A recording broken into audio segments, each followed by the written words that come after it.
Vous voyez sur BookTok, il y a toujours plein de livres qui sont hyper connus et au final on se demande toujours mais est-ce qu'ils valent leur hype? Et écoutez, c'est ce qu'on va voir dans cette vidéo.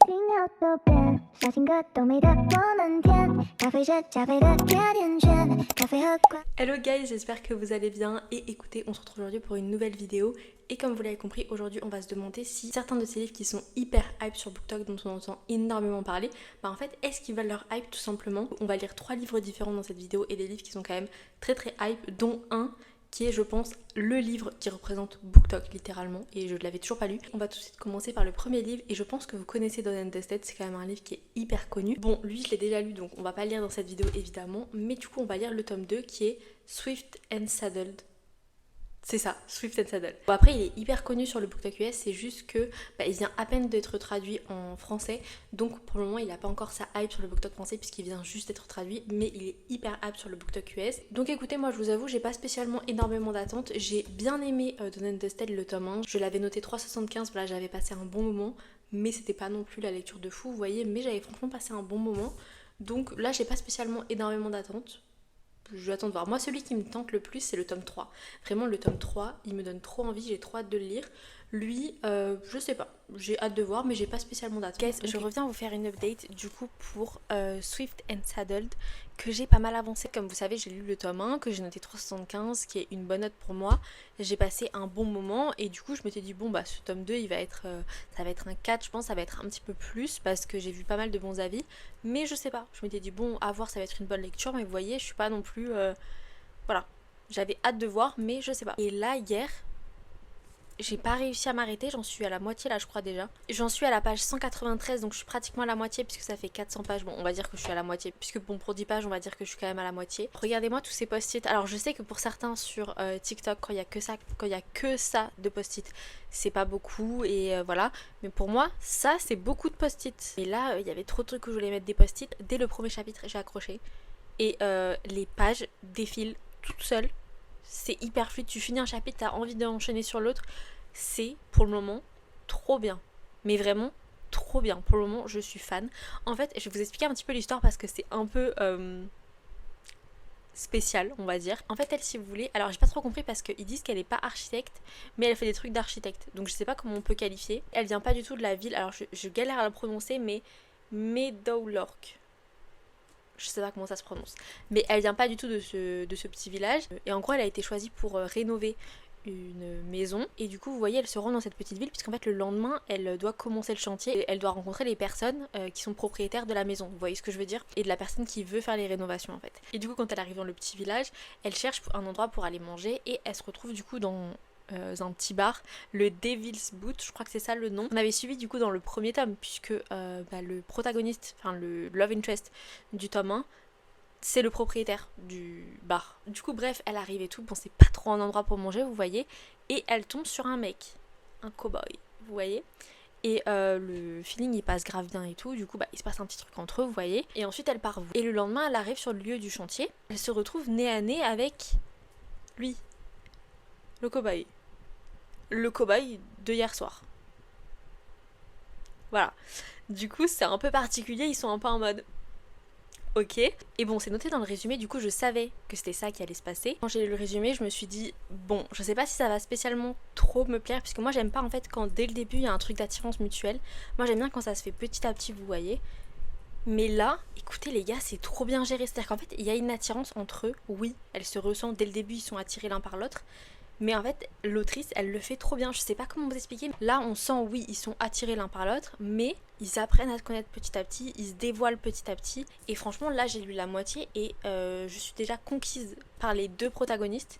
Moi, vous savez, je suis pas spécialement fan des mecs trop gentils dans les livres. C'est un peu bizarre de dire ça, mais disons que c'est pas spécialement mon type dans les livres, mais là ça marche trop bien, ça marche vraiment trop bien, j'adore sa personnalité et je trouve que eux deux ils ont une personnalité qui marche trop bien parce que du coup c'est un peu un reverse Grumpy Sunshine puisque elle du coup elle est un peu décrite comme froide, vous voyez, enfin en vrai elle est un petit peu introvertie mais du coup elle est également un petit peu considérée comme froide, vous voyez, donc moi j'adore, c'est mes protagonistes préférés et lui c'est un petit sunshine, vous voyez, et en fait j'adore. J'aime trop leur dynamique et surtout là j'avoue qu'en 200 pages j'ai vraiment eu le sentiment déjà d'apprendre à les connaître. Déjà eux deux de manière séparée, vous voyez ce que je veux dire. Et c'est trop intéressant puisque du coup on apprend que notre protagoniste elle était mariée et elle a divorcé. On comprend un petit peu à demi-mot que son divorce était un peu compliqué, enfin en tout cas que ça se passait pas très bien avec son ex-mari. On sait pas encore pourquoi. Il y a un bon développement au niveau de la psychologie des personnages. Et donc j'avoue que ça marche super bien pour le moment. C'est-à-dire que tous les éléments là que je viens de vous donner, ça marche trop bien. J'attends de voir la suite parce qu'en fait je sens qu'il va y avoir forcément une crise des 80%, comme dans tous les livres de romance. Donc j'attends de voir ce moment-là parce que généralement c'est ça qui me fait un peu déconnecter du livre. Je suis pas du tout fan des crises des 80%, à part quand c'est bien fait et quand ça a une certaine logique. Mais généralement ça en a pas. Mais ça arrive qu'il y en ait. Et aussi ce que j'adore c'est que ça a vraiment posé les bases pour les prochains tomes. Puisque du coup on a vraiment je trouve les bases pour le tome 3. Bon déjà pour le tome 3 on en avait pas mal dans le tome 1. Et là pour le tome 4 et je suis trop intriguée par le tome 4. Il n'y a pas encore de date pour la traduction. Mais j'ai trop hâte de les lire. Enfin, déjà le tome 3 j'ai trop hâte de le lire parce que c'est celui qui me donne le plus envie. Sur les 4 c'est celui qui m'a toujours donné le plus envie.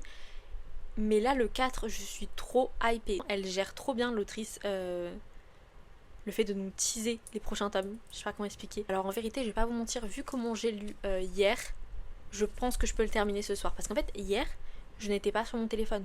Hier, j'arrêtais pas d'enchaîner les chapitres, c'était trop bien. Je trouve qu'en tant que lecteur, c'est le meilleur sentiment quand tu lis ton livre et il n'y a plus rien qui existe. En mode, t'as pas envie d'aller sur ton téléphone, t'as pas envie d'aller regarder une série, t'as pas envie de faire je sais pas quoi, t'as juste envie de lire.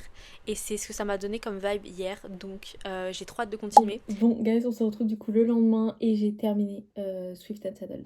En fait, ça rejoint totalement ce que je vous ai dit hier. Ça se lit tellement vite. En fait, vous voyez déjà, le premier tome, je l'avais lu rapidement.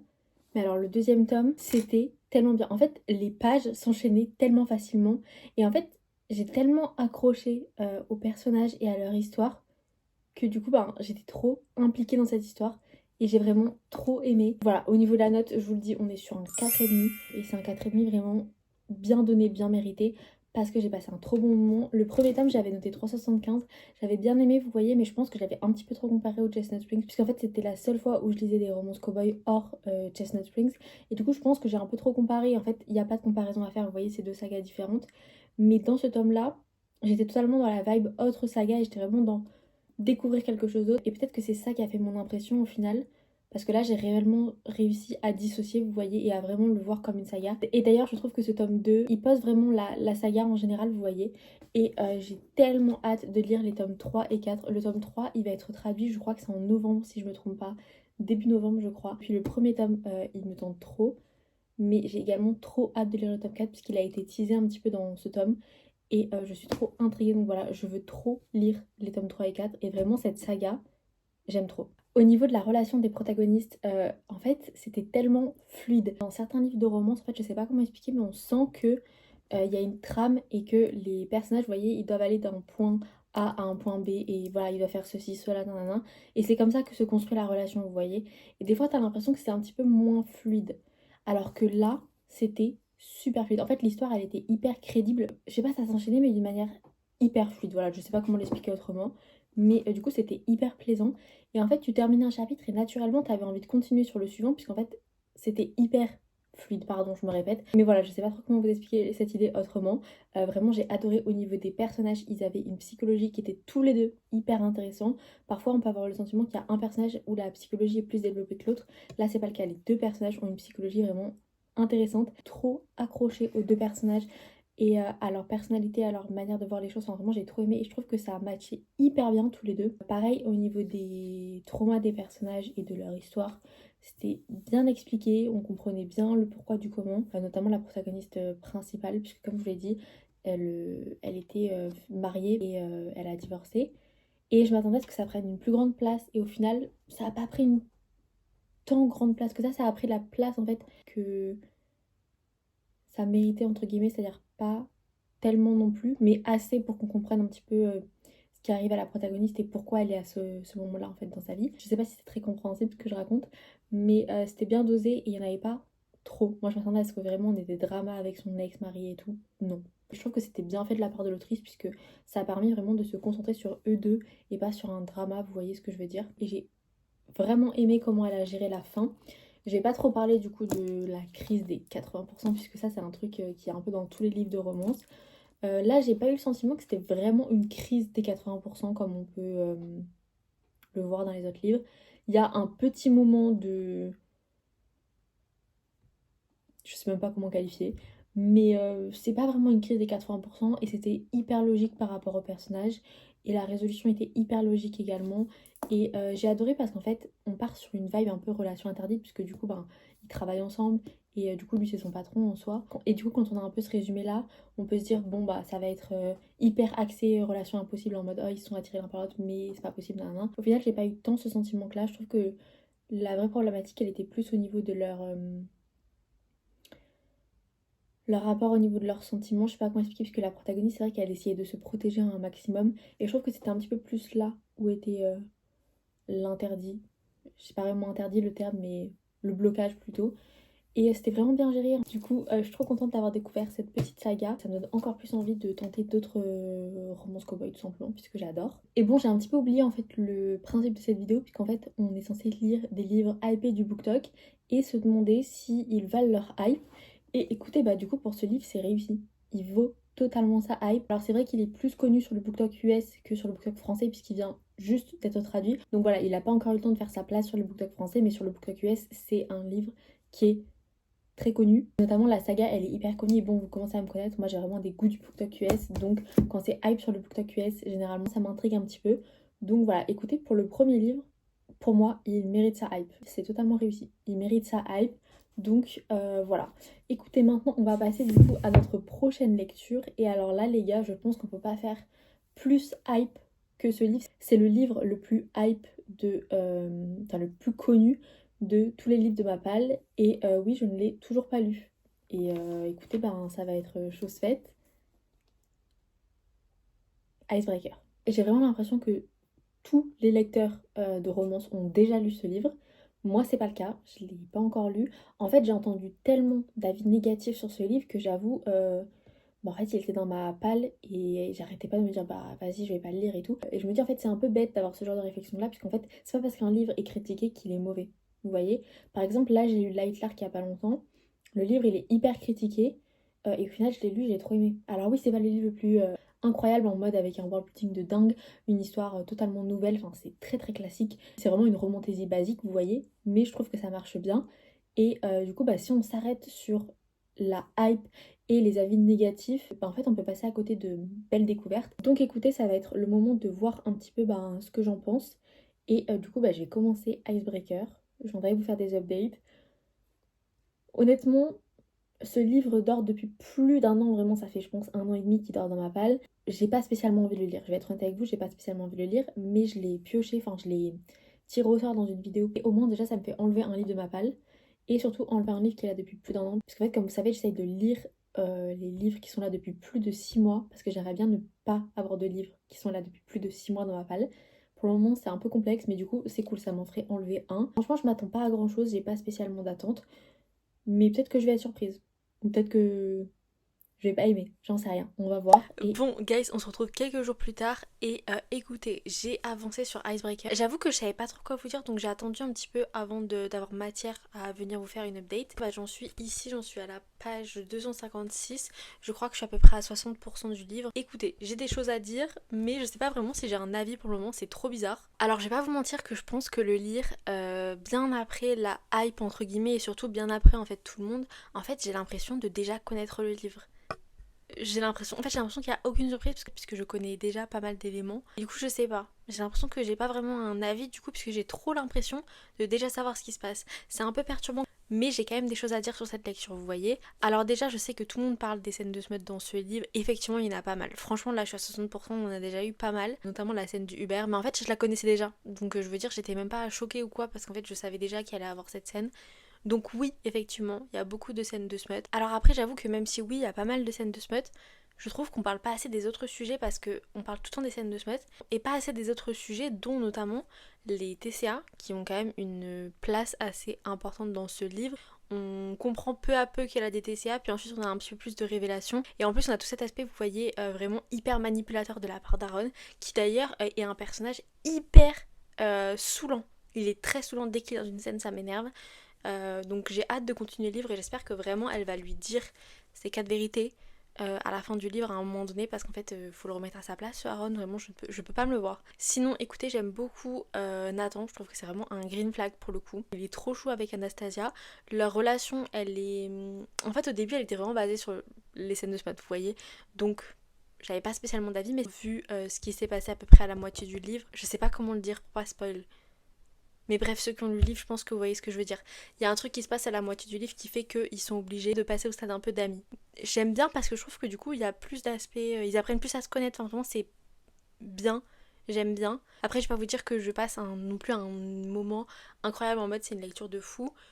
J'aime bien, mais c'est ce genre de lecture où on est un peu, pas indifférent, mais je sais pas comment qualifier. C'est un peu joli, mais bon, je suis un peu en mode ouais, mais sans plus. Mais vous voyez, j'ai pas spécialement de problème avec la lecture, c'est juste, je suis pas non plus emballée, mais je pense que c'est parce que vraiment je passe après la hype et du coup j'ai tellement entendu parler de ce livre que du coup j'ai déjà l'impression de le connaître, donc en fait il n'y a pas de surprise. Je pense que la prochaine fois que j'entends vous faire une update, je l'aurai terminé.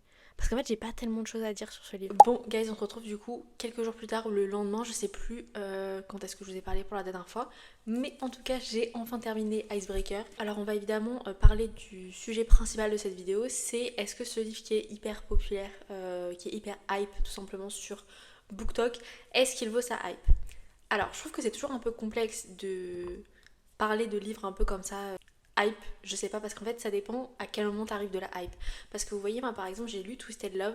Alors Twisted Love c'est pas un livre que j'ai adoré parce que je l'ai noté je crois 3,25 ou 3,5, 3,25 je crois que je l'avais noté. Et moi je l'ai lu avant la traduction française. Forcément il était quand même hype à ce moment-là, mais c'était voilà au tout début de mon compte BookTok, donc j'avoue qu'en termes de hype je connaissais pas trop, vous voyez. Mon expérience par rapport à Twisted Love, elle se base à ce moment-là, c'est-à-dire j'étais au tout début de mon compte BookTok, je connaissais pas trop tous ces trucs de livres hype, je découvrais, c'était d'ailleurs un des premiers livres vraiment hype que je lisais quand je suis arrivée sur BookTok, puisque comme vous le savez, si vous suivez mes vidéos YouTube depuis le début, dans ma première vidéo YouTube, je vous avais parlé tout simplement de mon rapport à la lecture et du fait que voilà, je lis depuis toujours, enfin vraiment dès que j'ai appris à lire, ben j'ai pas arrêté de lire, quoi, ce que je veux dire. Enfin, il y a des moments où j'ai un petit peu moins lu que d'autres, et notamment le moment où j'ai découvert BookTok, du coup, c'était l'été 2023. Je sortais d'une période où j'avais pas lu.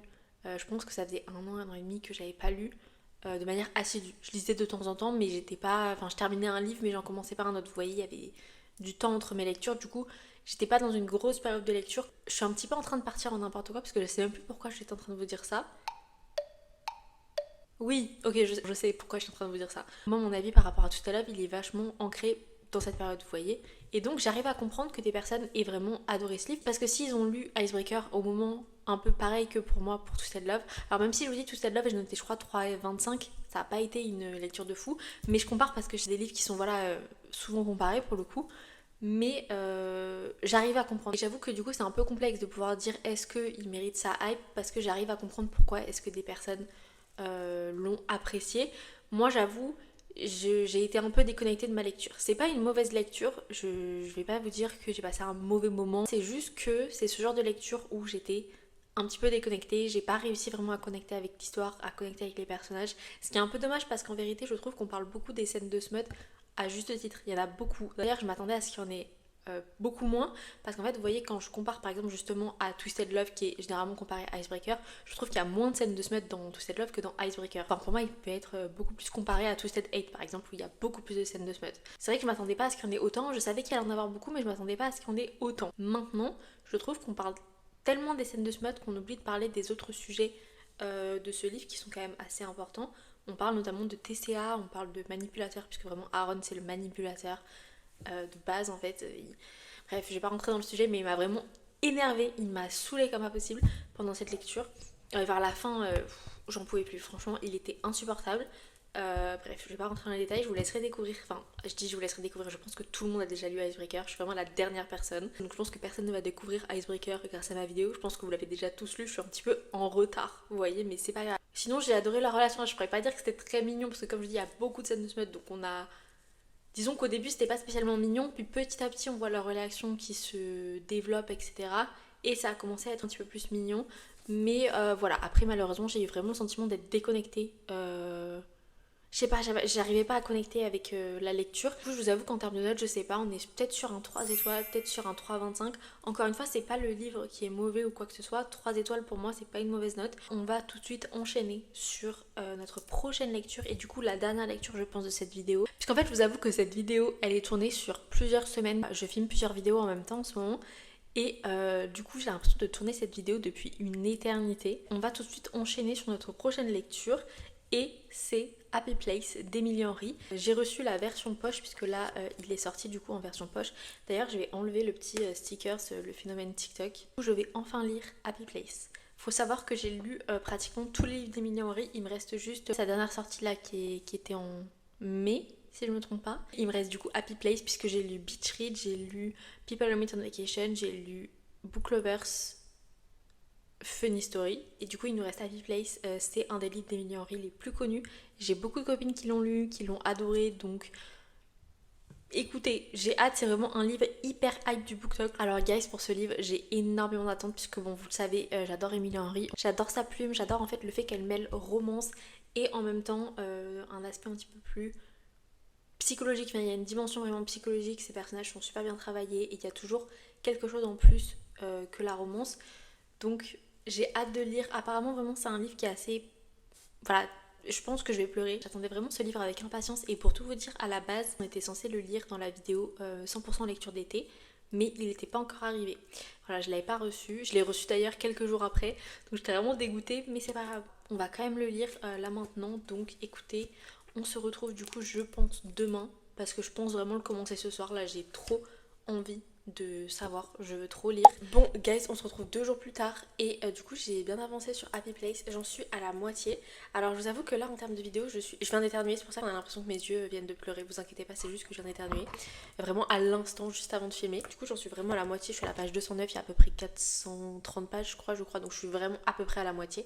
Mais c'est vrai que les livres d'Emily Henry, c'est toujours difficile je trouve d'en parler tant qu'on l'a pas fini en fait, parce que à chaque fois tout fait sens quand tu termines le livre, je trouve, et t'as vraiment une meilleure compréhension un petit peu de tout. Et je pense que notamment, vous l'avez vu quand on a lu Funny Story, c'est vraiment à la fin, vers la fin en tout cas, que j'ai réussi à vraiment avoir une idée globale du livre, puisque j'étais un peu dubitative au début du livre, tout simplement, enfin pendant la première moitié du livre, je dirais.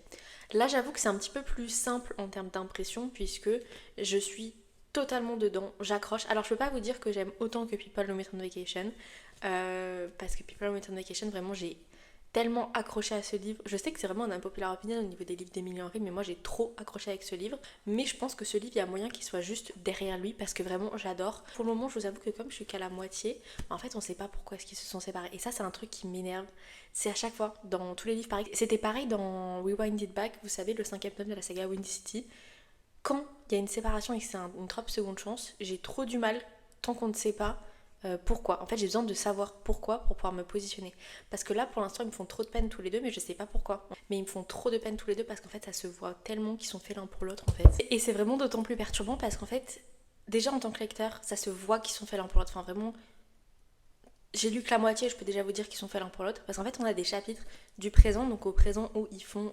D'ailleurs, je sais même pas raconter l'histoire, je vous l'explique juste après. Et on a également des chapitres du passé, donc quand ils se rencontrent, etc., quand ils se mettent ensemble. Et en fait, tout fait sens. Et vraiment, t'as le feeling qu'ils sont tellement faits pour être ensemble, donc je ne comprends pas pourquoi ils ne sont plus ensemble. C'est un peu flou pour le moment. Je vous disais, c'est perturbant déjà en tant que lecteur, mais je trouve que en plus, on voit vraiment que toutes les personnes autour d'eux, que ce soit leur famille ou leurs amis, etc., pour eux, c'est une évidence. Tous les deux. Leur couple il fait tellement sens. Du coup c'est vrai que c'est un peu perturbant et là je sais pas trop pourquoi. En fait j'ai hâte de savoir pourquoi parce qu'en fait je pourrais me positionner une fois qu'on va savoir. J'espère que ça va pas arriver à la fin, mais en fait connaissant Emily Henry ça va arriver à la fin et c'est vrai que ça j'aime pas. Moi j'aime bien qu'on le sache un peu plus tôt pour que je puisse me positionner en fait. En termes de personnalité j'accroche avec les deux, je les adore. Surtout Win. Win il me fait tellement de peine parce qu'en fait on voit il a pas tellement confiance en lui. C'est à dire qu'en fait en termes de physique vous voyez il sait qu'il plaît, etc. Donc c'est pas ça vraiment le problème, mais c'est en termes de personnalité. Il y a un moment dans le livre qui m'a fait tellement de peine. Il dit que il peut pas se permettre de trop laisser les autres voir sa personnalité, puisqu'en fait il a l'impression que les gens l'aiment que au début et qu'en fait quand ils apprennent à le connaître, en fait ils se désintéressent de lui. Ça m'a fait tellement de peine. Vraiment, il m'a fait tellement de peine et j'ai peur qu'en fait leur rupture elle soit par rapport à ça, par rapport à ses insécurités et tout, et ça me ferait tellement de peine parce qu'en fait Harriet de son côté, parce qu'on a que le point de vue d'Harriet dans ce livre, Elle de son côté, enfin c'est une évidence Win, genre elle l'aime tellement et elle ne le voit pas comme lui se voit, vous voyez. Pour elle, enfin c'est une personne incroyable et tout, enfin elle le voit pas du tout de cette manière-là. Donc j'espère que c'est pas ça parce qu'en fait ça me briserait le cœur si c'est ça la raison de la rupture. Et d'ailleurs je vous ai pas donné le résumé. En gros pour vous expliquer rapidement, Win et Harriet, en gros ils sont ensemble depuis 8 ans, vous voyez, je crois que c'est 8 ans si je me trompe pas. Et en fait ils se sont séparés il y a 5 mois et personne n'est au courant. Personne n'est au courant littéralement. Et du coup ils doivent partir en vacances avec leurs amis et ils se retrouvent tous les deux à devoir faire semblant d'être toujours ensemble. Donc déjà c'est une situation un peu spéciale puisqu'ils font semblant d'être toujours ensemble alors que ils le sont plus, vous voyez. Et en plus, il y a ce truc où tout le monde pense qu'ils sont faits pour être ensemble et on sait pas pourquoi ils se sont séparés. Voilà, du coup, c'est un peu perturbant. Je vais pas trop vous en dire au niveau du résumé. Je vous laisse vraiment découvrir. Mais pour le moment, vraiment, ça frôle le 5 étoiles. J'attends de voir la raison pour laquelle ils sont plus ensemble et les derniers 50%. Mais pour le moment, franchement, ça frôle le 5 étoiles. À voir si ça dépassera People Who Met on Vacation, mais je pense pas. Parce que vraiment, ce livre, je l'aime trop. Écoutez, c'est un 5 étoiles. Voilà, c'est un 5 étoiles, je vous dis. Je vais pas vous faire attendre plus longtemps. C'était magnifique. Magnifique. Et vous savez, il y a vraiment un débat au niveau des millions entre Beach Read et Happy Place. Et je vous le dis, je suis très clairement de la team Happy Place. Alors après, Beach Read, d'après ce que j'ai compris, c'est vraiment un livre qui mérite une relecture. Puisque j'ai vu que pour beaucoup de gens, ce livre a été effectivement un coup de cœur, mais ça a été un coup de cœur en fait à la deuxième lecture. Puisqu'en fait, apparemment, la première lecture, voilà, c'est une bonne lecture, mais ça se démarque pas non plus, vous voyez. Et c'est un peu l'expérience que j'ai eue avec Beach Read, je l'ai noté 4 étoiles. C'était vraiment une bonne lecture. Et d'après ce que j'ai compris, la deuxième lecture, elle est beaucoup plus impactante, donc peut-être qu'il faudrait que je fasse une relecture.